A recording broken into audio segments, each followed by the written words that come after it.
This story happened in the United States, but chances are, if you're an American, you've never heard about it. There were no breaking news alerts, no alarming headlines splashed across the front pages, and definitely no public announcements warning people of the danger. Officials knew something had gone wrong, very wrong, but instead of alerting the public, they made a decision that would have devastating consequences.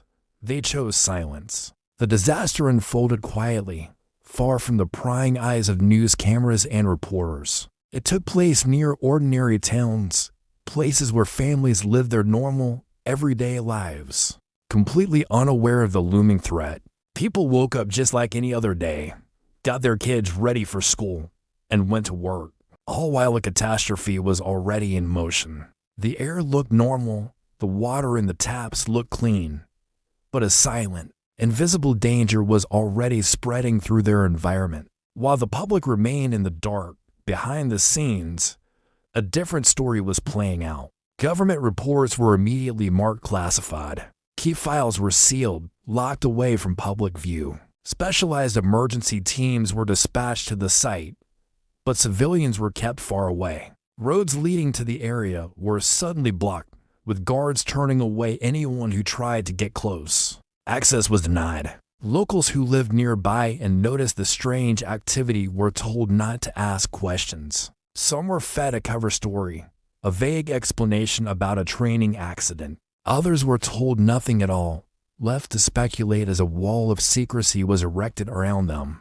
Inside government offices, behind closed doors, officials were panicking. They understood the gravity of the situation.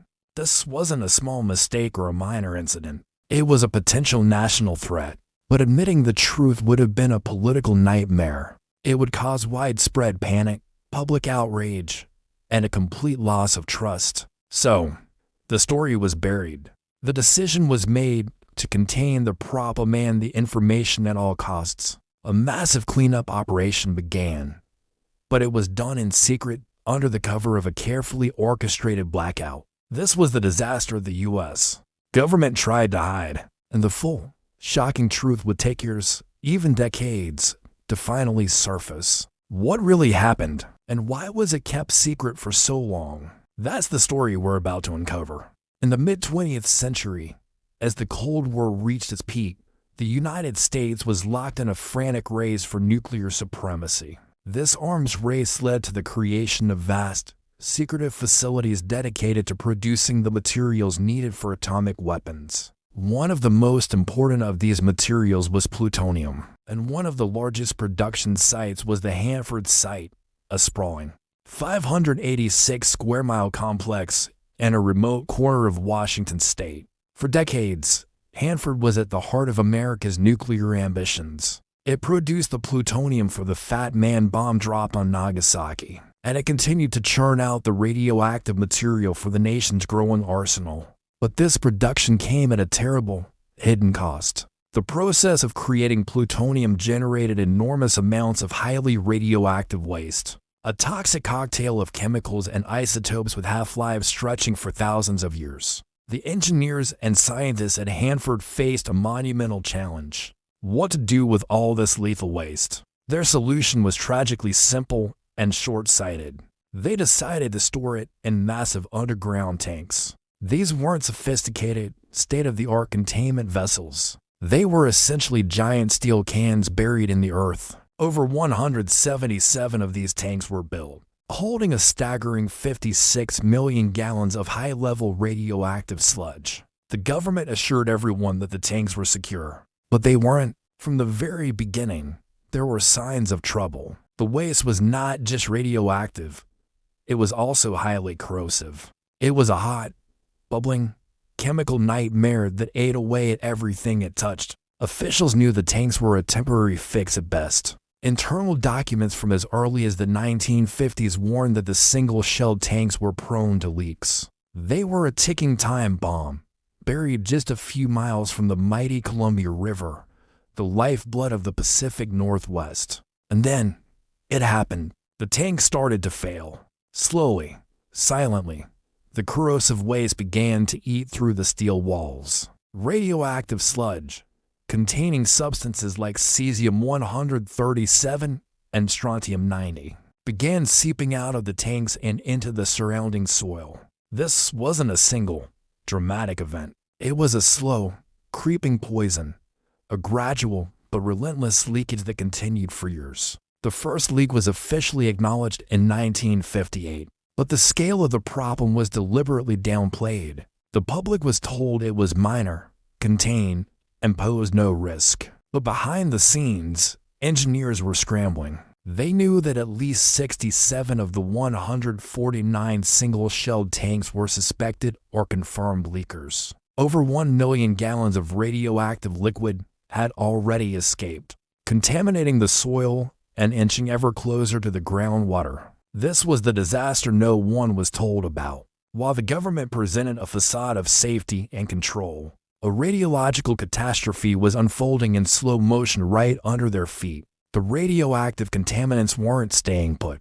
They began a slow, underground journey toward the Columbia River. This river wasn't just a body of water. It was a source of drinking water for downstream communities, a critical habitat for salmon, and a vital resource for agriculture throughout the region. The contamination created what are known as plumes, underground clouds of radioactive and chemical pollutants spreading through the soil. These plumes contain substances that are incredibly dangerous to human health. Exposure to them can cause cancer, birth defects, and a host of other severe illnesses. And they were moving. Slowly but surely, the poison from Hanford was making its way toward the river, threatening to contaminate the entire ecosystem for generations to come. The people who lived near Hanford, including several Native American tribes who had treaty rights to the land and river, were the most vulnerable. They fished in the river, drank the water, and breathed the air, all while being completely unaware of the invisible poison that was seeping into their environment. The government's secrecy had turned their homeland into a toxic experiment, and they were the unwitting subjects. For decades, the full extent of the leaks was a closely guarded secret. Official reports were sanitized, and employees at the site were bound by strict confidentiality agreements. Whistleblowers who tried to speak out were often ignored, discredited, or fired. The priority was always national security and the nuclear program, not public health or environmental safety. The official narrative was that everything was under control. The reality was a toxic legacy of neglect and deception.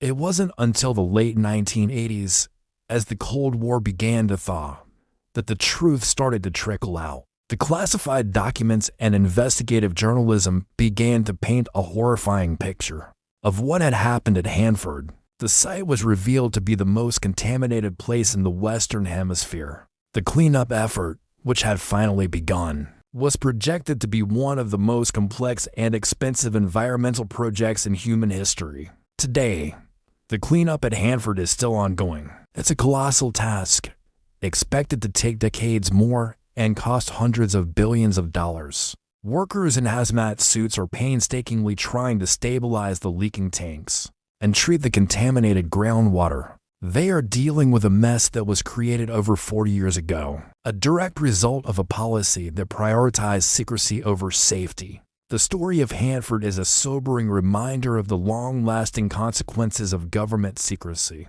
It shows how a disaster, hidden from the public, can fester for decades, causing irreversible damage to the environment and endangering countless lives. The families who lived in the shadow of Hanford deserve to know the risks. The public had a right to know that their government was creating a permanent toxic wasteland, but they were denied the right in the name of national security. This wasn't just a failure of engineering, it was a failure of morality. The decision to hide the leaks, to downplay the risks, and to silence those who knew the truth was a profound betrayal of public trust. The disaster at Hanford serves as a powerful lesson.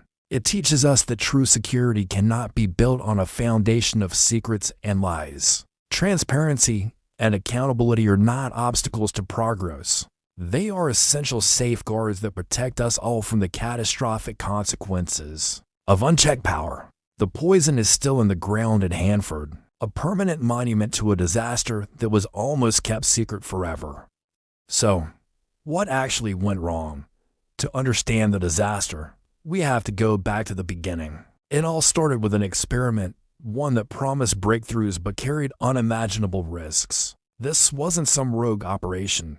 It was a proof at the very highest levels of power. Think about that. Military brass and top government officials all signed off, convinced they had everything under control. They believed every contingency was planned for. Every safeguard was in place. They were wrong. Deep within the facility, something failed. Critical systems began to malfunction, one after another, like a cascade of falling dominoes. And then came the moment everything changed. Containment was breached. A highly hazardous material, something that should have never seen the light of day, escaped its confinement. It seeped into the world outside, silent and invisible. At first, it was just a localized leak. But then it entered the environment in a way no one had anticipated. The air currents, like unseen rivers in the sky, picked up the toxic particles and carried them for miles, spreading the danger far beyond the initial zone. Soon, it found its way into the water. Streams, rivers, and underground reservoirs, the very lifeblood of the surrounding communities, became contaminated. The first victims weren't human. Animals, a tragic and silent indicator of the poison spread, began to get sick and die. Their suffering was a warning that went unheeded. Then, people started feeling it. It began subtly. A nagging headache that wouldn't go away. A persistent wave of nausea. A crushing fatigue that sleep couldn't fix. At first, it was easy to dismiss, but the cases multiplied. Local doctors were baffled. The symptoms were widespread, but they didn't match any known illness in the medical records. The patterns were there, but the official explanations were missing. As clinics and hospitals started noticing a surge in these strange ailments, a directive came down from above. They were quietly instructed not to report on the patterns they were seeing. The official story was that there was no story. While doctors were being silenced, the military moved with chilling efficiency, quietly, under the cover of night or with little fanfare. Entire areas were evacuated. Residents were told it was temporary, a precaution for a minor issue that would be resolved quickly. They packed a few bags, locked their doors, and left, trusting they would soon return. They were never told the real reason they had to abandon their homes, their lives, their memories. They were kept in the dark about the invisible poison that had already seeped into their world. While the displaced residents worried from afar, specialized cleanup crews descended on the evacuated zones. Working day and night, they moved like ghosts in the deserted streets. They were clad head to toe in advanced protective suits, with respirators and sealed gear to shield them from the unseen threat. They were there to contain. But the locals, the people who had lived and breathed in that same environment just days before, were given no such protection. They were simply told to leave, unaware of the full, horrifying truth of what had been unleashed. This disparity, this blatant disregard for their safety, is perhaps the most shocking part of the whole story. As the world held its breath, waiting for answers, what came next was not transparency, but a carefully constructed wall of denial. In the immediate aftermath, official statements poured out, all carrying the same message. There was no danger, and hastily arranged press briefings. Officials with calm, measured tones downplayed the severity of what had happened. They were masters of language, choosing their words with surgical precision. The word disaster was completely forbidden, erased from the official vocabulary. Instead, they referred to it as a minor event or a manageable incident. It was a deliberate strategy to control the narrative, to shrink the catastrophe into something insignificant. But the truth is a stubborn thing. As journalists and investigators started digging, they hit roadblock after roadblock. When they requested official documents through Freedom of Information Acts, what they received was almost useless. Page after page was covered in thick black lines, crucial details and data heavily redacted. The story was there, but it was being hidden in plain sight. Meanwhile, the people who had seen it all with their own eyes, the first responders, the nearby residents, The workers on site tried to speak out. Their harrowing witness accounts were systematically dismissed. They were labeled as unreliable, emotional, or simply mistaken. Those who persisted, the brave few who became whistleblowers, faced unimaginable pressure. They were silenced one by one. Some were quietly fired, losing their careers and their livelihoods. Others faced more sinister consequences, simply disappearing from public view. Their voices vanishing into thin air as if they never existed in the fast-paced 24-hour news cycle. The story's lifespan was brutally short. As the official narrative of no danger took hold, media attention began to fade. New headlines, new dramas, new scandals quickly replaced the images of the disaster. The world's focus shifted, and the public, fed a diet of distraction and reassurance, moved on. It was a collective amnesia, encouraged and engineered.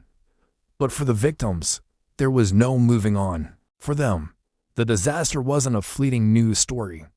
It was a life sentence. While the public forgot, their bodies started to remember. The invisible poison that had been unleashed began to take its toll. Health problems that doctors couldn't explain started to worsen. Then, the patterns became undeniable. Cancer rates in the surrounding communities began to climb. A silent and deadly echo of the event. Families experienced the ultimate heartbreak as reports of birth defects surfaced. A tragic legacy passed on to the next generation. Desperate for justice, thousands of lawsuits were filed.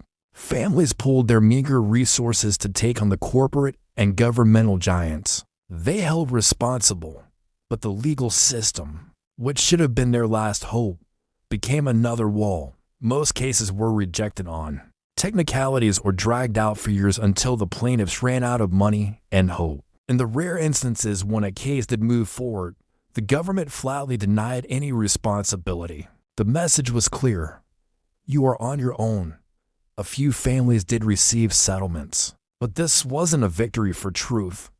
These settlements came with ironclad non-disclosure agreements, gag orders that legally enforced their silence. Money was paid, but the truth was buried along with it. A price tag was put on their suffering, and in exchange, they had to become complicit in the cover-up.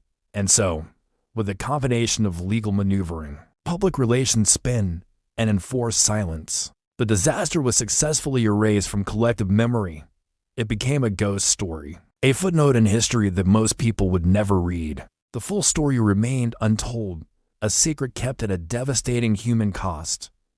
Years after the dust had settled, a quiet rustling in the archives began to change everything. A series of documents, once stamped with the heavy ink of classification, were finally released to the public. What these papers revealed wasn't just surprising, it was utterly shocking.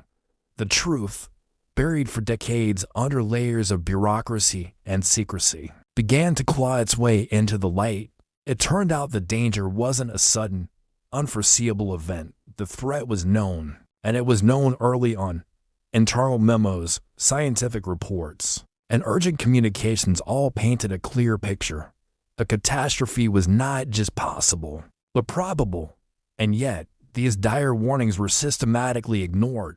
They were dismissed, downplayed, or outright buried. Meeting minutes showed high-level officials choosing to look the other way, hoping the problem would simply disappear.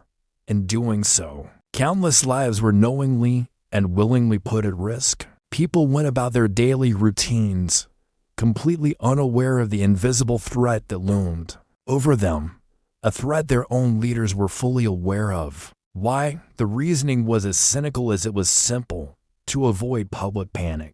The fear was that the truth would cause chaos, disrupt the economy, and tarnish the nation's image. Beyond preventing panic, there was another, more personal motive at play. Protecting reputations, acknowledging the danger, would have meant admitting failure, admitting that the systems in place were flawed. For those in power, it was easier to gamble with public safety than to face public scrutiny. Their careers and legacies were placed above the well-being of the citizens they had sworn to protect. As these declassified files became available, a new generation of historians began the painstaking work of connecting the dots. They cross-referenced timelines, analyzed redacted reports, and pieced together the hidden narrative. Slowly, the wall of silence started to crumble. Former officials, now retired and burdened by conscience, began to speak out, albeit anonymously. They shared hushed stories of closed-door meetings and deliberate inaction, confirming the historians' darkest suspicions. Their accounts provided the human element to the cold, hard facts found in the documents. At the same time, survivors of the disaster, many of whom had lived with unanswered questions for their entire lives, finally found the courage to share their stories. They spoke of loss, of confusion, and of a deep-seated feeling that they had been betrayed. Their powerful testimonies brought the devastating human cost of the cover-up into sharp focus. Through documentaries, articles, and books, the public finally learned the gut-wrenching truth. The story was no longer a secret confined to dusty archives. It was a national scandal. But as the full scope of the deception became clear, a bitter reality set in. Justice would never be fully served. Despite the overwhelming evidence of negligence and a deliberate cover-up, there were no major arrests. The architects of the deceit were never held accountable in a court of law. There was no grand public apology from the institutions involved, no national day of reckoning. Instead, there were just quiet, reluctant acknowledgments buried in official statements, carefully worded to minimize liability. The damage, however, remained. Families were still broken, communities were still scarred, and the physical and emotional wounds had not healed. So did the questions.